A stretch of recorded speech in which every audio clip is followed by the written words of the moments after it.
If you're building voice agents right now, you're probably creating your own evaluation framework from scratch. You're guessing at metrics. You're hoping your tests catch the problems that'll show up when real users start calling. ServiceNow is releasing the first comprehensive open source framework for voice agent evaluation. And three of the researchers behind it are here to walk us through not just what they're releasing, but why voice evaluation is so fundamentally different from anything else in AI that the industry desperately needs this.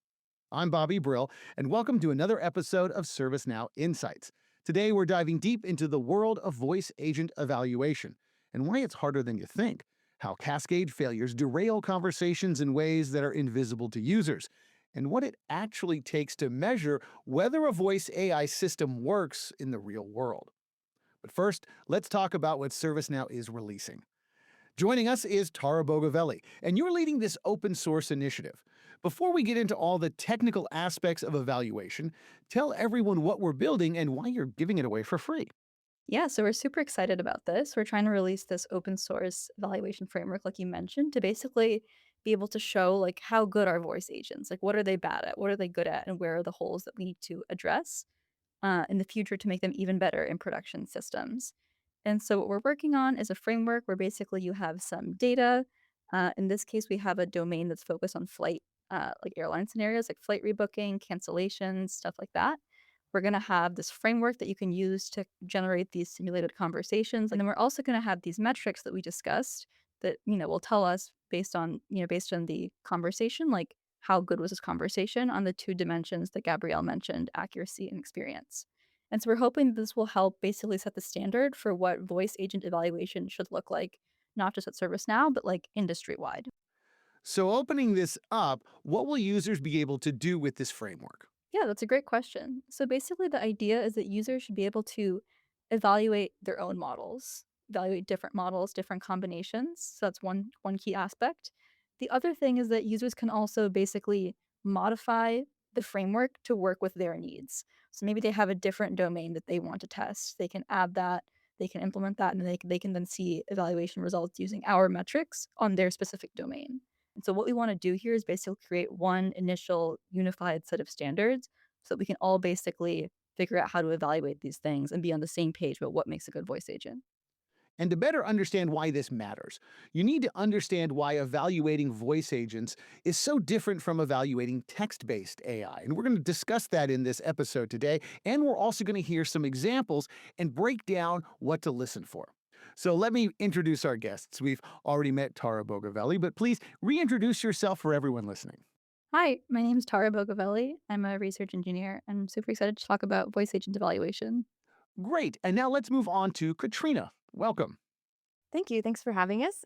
My name is Katrina Stankiewicz, and I'm a staff machine learning engineer.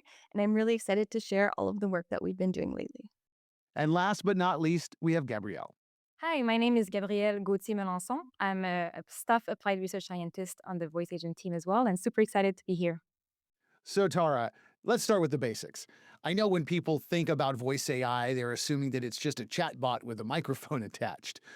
Why is that assumption fundamentally wrong? It's a great question. I think one big challenge that people often maybe don't realize exists is the timing aspect.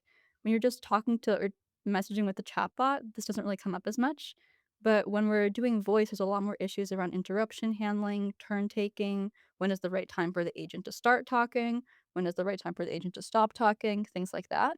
I think another big piece is latency. This is like a lot more clear in audio, like when there's a long gap, you notice more than you might if it was a chatbot, things like that. We'll also talk about this a bit later, but I think one other thing that comes up is that with voice right now, we are often converting between text and audio, both to, get text from audio and the other way around too. So there's more failures that can happen in that area as well. And there's also a lot of things that come up in audio that might not exist in text, like background noise, different accents, different dialects, different ways of speaking, things like that. And of course, we have the aspect of humanness in the audio sound that doesn't exist in text as much. Yeah, that really is a lot of things that are we take for granted and we don't think about until it's time to actually start doing it the right way. And that's going to be a fascinating part of this. And Katrina, I want to ask you because I want to talk about this architecture aspect of it. So walk us through what's actually happening when a user talks to a voice agent? So, when you're talking to a voice agent, there's usually two main architectures that are going on behind the scenes. And a lot of people don't know that often we have a cascade system, which means that there's actually three models working to try to understand what you're asking. So, we have a speech to text model, which we call STT usually. So, this is going to interpret what you're saying and translate it to text. So, we need to translate it to text because often the most intelligent models, the LLMs, can only understand text and they can't understand any audio. So when you say something, it goes through a speech to text model, translates it to speech, and it goes to your LLM. These are the LLMs that we generally see and use online when we're talking to chatbots. This LLM will understand the text that was given to it, try to accomplish its task, maybe ask you a clarifying question, and then output some text. Now we have a third model, which will take this text and translate it to speech, so to speak it out back to you. So these three models are working together to to give the illusion that you have a voice model speaking to you. The other option that we have are audio native models. So these are speech to speech models that can actually understand and speak audio back out to you. The main trade off, though, is that this speech to speech model is combining the work of three separate models all into one. So we lose a lot of the intelligence. So, what we gain in experience, where it's a much smoother kind of transition and it's much quicker to respond, you'll find that it's not able to accomplish tasks the way that the Cascade models are able to accomplish it. The drawback of a Cascade system is one of them is latency. So you're talking to three different models and it takes some time to pass the information back and forth between those three models. But then also when you are transcribing some audio to text, you lose a lot of the like emotion handling or tone that maybe a user is trying to convey. So this LLM now only has a text version of what you're trying to say and can't really tell if you were angry or maybe there's some urgency in what you're trying to say. None of that will get translated at all to this LLM. Yeah, that's gotta be one of the big issues, especially when it's a chatbot because it's based on customer service first, right? So, "I'm angry. I have a problem. Fix it now." Instead of "I'm angry. I have a problem. Fix it now," which has gotta be a very strange way of interpretation, which I know we're gonna get into. But there's some other things we wanna talk about first, Katrina, and that's the, uh, the problems of the initial translation, would you put it? Like, what are some typical examples where we might have this cascade failure, so to speak, when it happens in voice agents? Yeah, exactly. So that's often one of the first points of failure where this transcription does not go as planned or as you'd want it to. So, for example, if you are trying to say your name is Bobby Brill, maybe it gets misinterpreted as Bobby Grill or something like that, or maybe Bobby Brill. Happens all the time, happens all the Yeah, time. Yes, it's yes. hard.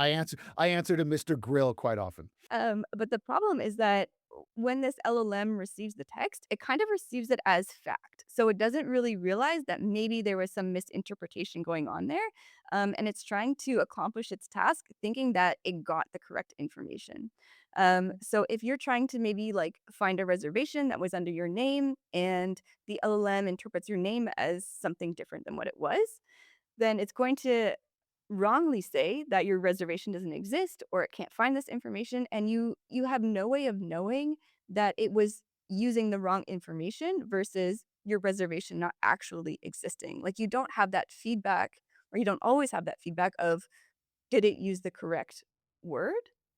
And then on top of that, there are names like Brittany that can have many different spellings. And then in that case, again, will the speech to text model actually interpret the spelling of your name correctly and pass that information on to the LLM correctly? That's very, very common for it to make a mistake.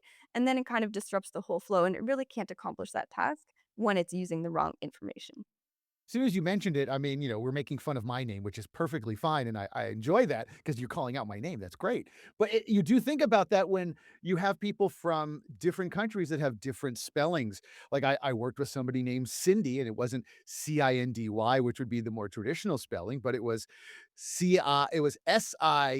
and you would think, "Well, that doesn't make sense to my, we'll say, American brain," but the person who wrote it, that was how she spelled it. And if the LLM isn't trained on that, it does become a hiccup, so to speak. Is that the right way to think about it? Yeah, and it's really unable to recover because it's these pieces of the models are like the three models are so separate that it doesn't always know what exactly went wrong. Like which part of it failed? Was it the speech to text, the LLM, or the text to speech model? Another example is emails. So, like for an email, when you're saying it out loud, your speech to text model might interpret when you're saying at gmail.com, it might say the word or write down the word at and dot. But what's interesting is that the LLM can often interpret this correctly. Like it knows that you're trying to say an email, and when it searches, it will search with an actual corrected email format, and it's able to recover. So you don't always need to have perfect speech to text, but it definitely helps. I'm assuming that there are a massive amount of metrics that go into. There's a lot of dimensions into making this work the way that it should. And Gabrielle, I want to have you really walk us through this. This being your area of expertise. How many metrics are we talking about, and what are those different dimensions that we use when you're evaluating this process? We spend a lot of time thinking about this, and we went through a fair amount of iterations on this. At some point, I think we got up to more than 20 metrics, but they're really the most important ones that we focus on. And we think about those metrics mostly in two main categories. So we think about accuracy metrics, which is all about did the agent did the right thing, and then we have all these metrics that we consider part of the experience. So it's not about did the agent did the right thing, but it's like how good that conversation was, or like how pleasant was it for the user to be on the other side of that phone call, right? um so if we focus more first on the accuracy metric, it's all that relates to, like, for example, was the task successfully completed. So the voice agent is interacting with a system behind the scene, right? So if, for example, if you're calling a voice agent to rebook a flight, um, there's a state at the end of the conversation that you're expecting to get for a specific scenario. So like if you want to rebook yourself to an earlier flight, at the end of the conversation, you should see in the system your name booked on that newer flight, right? And so this is what we call task completion. And so we have a bunch of scenarios that we test for, and we have an expected outcome at the end that we want to reach. And that's included in accuracy. We also have a faithfulness metric in accuracy. So, for example, the voice agents, they will have some constraints that they need to follow. They can't do anything that the user would want. Sometimes the user will test boundaries and test things that aren't supposed to happen because it's not allowed, for example. And so faithfulness will make sure that the assistant is really sticking to the instruction it has, unlike what it can and cannot do. So if I go and I just start yelling representative, representative, representative, that's outside of the norm. Would that be an example? Or what would be an example of where somebody tries to test it and there's parameters there, just to clarify that? Right. So that could be a good example where you really want to speak to a human. But what I was more referring to is, for example, if you want to be rebooked on a new flight, but you don't want to pay for it. Like you want to waive to the fee to be waived, We right? And so can't do that? That's not fun. exactly. So like you might argue and look very confident and say like, look, like I want this to be reimbursed, but like if it if it doesn't fit within a particular scenario, the agent is not allowed to do this. So these types of things. The last thing I want to mention as well is that some of these metrics we measure them deterministically. And so we have like actual code, and like for example for task completion we check the end state of the system to verify that the agent was successful in the task. But there's other metrics that we measure with an LLM as a judge. So, for example, for faithfulness, you can't write a script to know if the agent is faithful. Like you need to interpret like what the assistant said and so on. And so, for these, we have no choice but to use LLM as a judge. That has to bring up this idea of, this is gonna require real ears, real people listening to this and understanding this. So Gabrielle, talk to us about evaluating the conversation and how that works. Yeah, that's a challenge. And so we have metrics that we call kind of our fluency metrics, where we actually assess how good the agents are in different languages. And yeah, it is a challenge because every language has its own rules and like what is acceptable or not, especially from a voice agents. If I think about French, so I'm from Quebec, and there's a level of formality that might be expected in a work context. And is interesting is that even from French Canadian versus French in France, it's actually different. The formality that's expected. You probably are aware we have the tu versus the vous. So like when you are really formal, you're expected to use the vous, whereas when you're informal, you're expected to use a tu. And so we really need to be able to assess if the voice agents are using the right terminology, and also if they're consistent throughout the conversation. Maybe a funny story actually is that while labeling for our different metrics, we hired many labelers from speaking those different languages, right? And what we noticed is that we really need true native speakers that lives in the country to be able to label properly for things like pronunciation and prosody. So, for example, me as a Canadian French speaker, I'm actually quite bad at labeling for pronunciation problems in English, right? Like when it's not your first language and you're not living in the country, you actually make some mistakes. And we even noticed that some people that immigrated from the countries like 10 years ago, they actually couldn't quite understand all the pronunciation issues the same way as someone that's living still in that country. That makes total sense. You've adapted your language to work with where you are as opposed to where you were. It's pretty fascinating when how language changes so much. Evaluating audio and tone and feeling and words has to be a whole new way of thinking about communication in this aspect. Is that correct? Because sometimes we might be able to listen to the audio and easily understand what happened, but that's not really a scalable evaluation to have like individual recordings and to have people listening to them. So figuring out how to take these audio conversations and then translate to a text format where all the information is still there is still quite challenging. And then there's the other piece you touched on in terms of, like, the naturalness, the tone, that kind of thing, the emotion handling. Like, if I am very angry, the voice agent should probably, like, have some kind of calming tone, that kind of thing. I think that's still a big challenge and, obviously something that's very different in text. So, Gabrielle mentioned LLM as a judge. One thing we tried is using an audio LLM as a judge. So this is a model that can take in audio as well, and then we try asking it, "Okay, like, can you tell me, like, was the tone appropriate? Was the speech correct and things like that. But I think there are quite a few challenges with that approach since these audio large language models are not as robust and as advanced as the text ones. Break down that concept of large audio language models. So we're calling those LALMs. Um, this is new. What are simple question? What is it doing? Yeah, that's a great question. So I think when we think about LLMs, right, large language models, like, historically, the input for that model is always text and the output is always text. And that's how it was for quite some time. But now we have these multimodal models where basically they can interpret different types of inputs. So these large audio language models can take in audio, they can take in text, and they can also take in a combination of text and audio, which is super cool because we can now give more information to this model and we don't have to basically convert ourselves ahead of time from audio into text. The benefit here too is that because the model is receiving the audio directly, things like tone and things like, these audio specific pieces of information are theoretically preserved.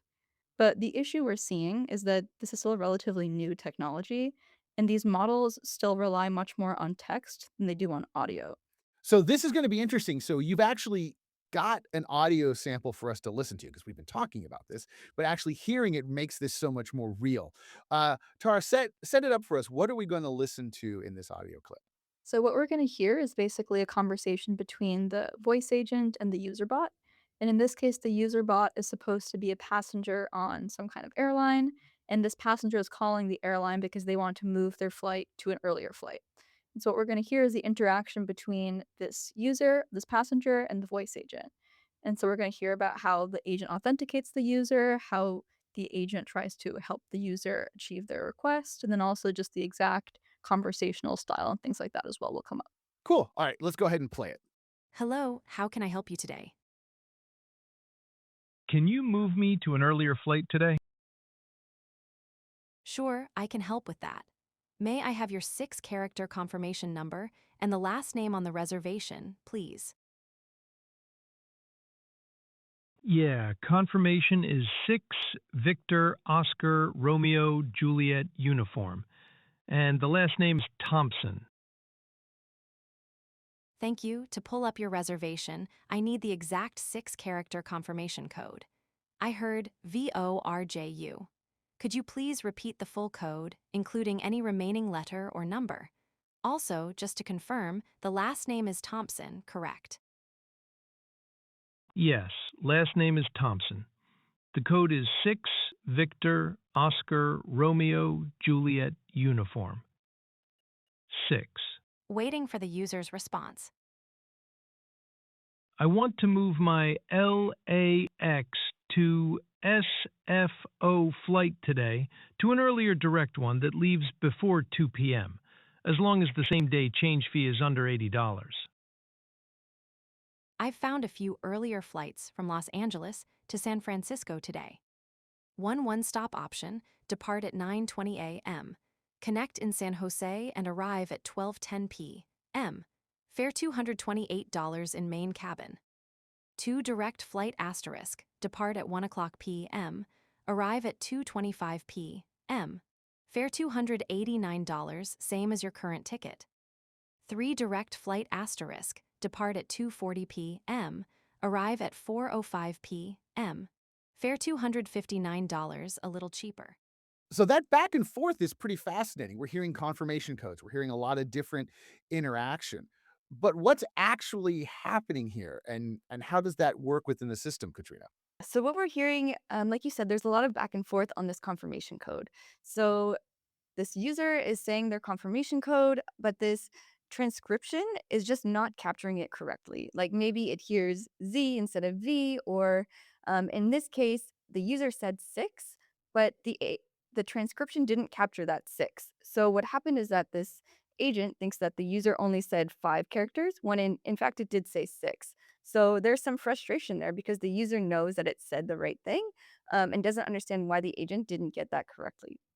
But what is interesting is that in the end, the agent is able to get it correct. So we know that eventually this transcription system did work. And what seemed to help was using the NATO alphabet. So the NATO alphabet was transcribed word for word, so like Victor, Oscar, whatever. And we know that the LLM was able to interpret that full word as just the letter itself, as the code. So it's really interesting that the LLM understands these codes that humans use, and is able to translate them into something useful. But we can also see how it really derails the entire conversation when this transcription fails.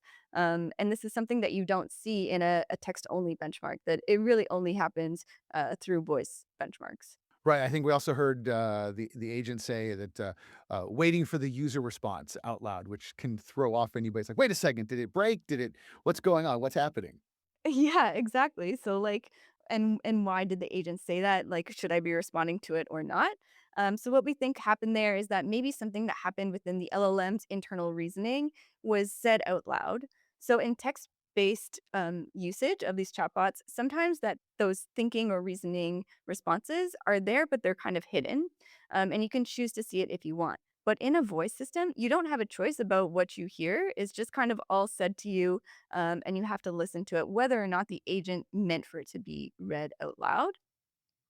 And then you also hear that in this response, the agent says some of like this formatting, like it says asterisk asterisk, which doesn't really make sense in a voice setting. So what happened there is that the LLM tried to create a some sort of formatted response, with the asterisk meaning like make this character bold. Um, but saying that out loud is a bit absurd. It doesn't really make sense. And like Tara was saying, it adds a lot to the mental load. So not only are you trying to listen to understand what options this LLM is giving to you, you have to know to discard that there's going to be some extra words in here that don't really help and kind of throw you off, and make it really hard to actually understand what this LLM is asking from you. I was listening to it, and it goes 2:25 p.m. Yes, Like yes. there's this weird break in between it. So are these small glitches, so to speak, what are we actually hearing when that happens? Yeah, so that's a TTS prosody failure. Prosody. We've said that a lot. Explain that for everybody who's listening who may not truly understand that word. Prosody, when you're a human, you kind of understand how things are meant to be said. And the way, so prosody is the way something sounds. So when you say PM, you say it quickly, like it's kind of one word. But a prosody failure is what we heard, where it says P pause M, this 2:25 p.m. issue. And this is really, really common with TTS systems. They don't have the full context, or they don't always have the full context. And so you'll hear issues all the time where the TTS kind of says something in a really, really funny way. So in this case, we think that the LLM output P dot M dot, and as a human, you know that that's PM. But as a TTS system, it looks like it's starting a new sentence. So that's probably what happened here, where it says P, pause, because it's starting a new sentence, and then says M. So this is a problem with TTS systems where they maybe chunk the sentence a little bit funny, and so it's not able to say something the same way that a human would be able to say it. Right. We had some sections where it felt like there was a very long pause where, if I'm listening, like, is it catching up? What's going on? Did it not hear me? Do I repeat myself? Uh, what do we do in that situation? So those long pauses, those are often when the LLM is kind of thinking, or it doesn't, or it needs to take more time to get some more information for you. It's also often caused by this cascade system. So if you have three models that you're trying to get info out of, the latency or that timing from all three of those models, it really adds up, and you get these long pauses. But yeah, like as a user, you're calling in and there's this long pause. You really have no idea what's going on in the background. Like, did the call drop? Is the agent having issues? Is the agent even going to respond? Like, should I keep listening, or do I have to prompt it again? It's pretty common, like if you're an actual person calling into some sort of like phone line, that if the person on the other side needs to do a task and they know it's going to take a while, they will often say like, hold on a second, or like give you some sort of prompt like, okay, this is going to take, a few seconds, so hold on. But we don't always see that with these voice agents. It doesn't know that it should tell the user that it's about to do something, or it's about to do a task that's going to take a long time. And this erodes a lot of confidence in the system, and creates compounding errors. Like if you're waiting a long time and you prompt the agent again, like, is everything okay? This could cause the agent to do something unexpected as well. Like it's not able to continue its task. Like maybe it was trying to get some information for you, but now it also has to interpret what you're saying. This, are you there yet? And then it's just not able to recover and go through with this conversation the way you expect it would with a human. The main thing that we want to do is determine which LLM or which speech to speech model does the best job at being that assistant that can interpret what you're saying, accomplish the task, and sound natural, and have a conversation that you want to have. So there you have it. The framework Tara, Katrina, and Gabrielle just walked us through. The Cascade failure analysis, the LALM gap, the native speaker requirement, the bot-to-bot methodology. And that's not theory. That's the evaluation system they're using right now to make those determinations, to figure out which models actually work. And they're releasing it as open source, so everyone building voice AI can use the same standard. I want to thank my guests, Tara Bogavelli, leading the open source framework. Thank you for joining us. And Katrina Stankiewicz, thank you. Yeah, it was. Thanks for having us. And Gabrielle Gauthier Melançon. Thank you. This was great. Thank you so much, Bobby. To learn more about the evaluation methods and to connect with the tool, check out the show notes to connect with what the ServiceNow team has put together. And as always, head over to servicenow.com/docs to get the latest documentation on all things ServiceNow to build the best experience possible. I'm Bobby Brill. Thanks for listening.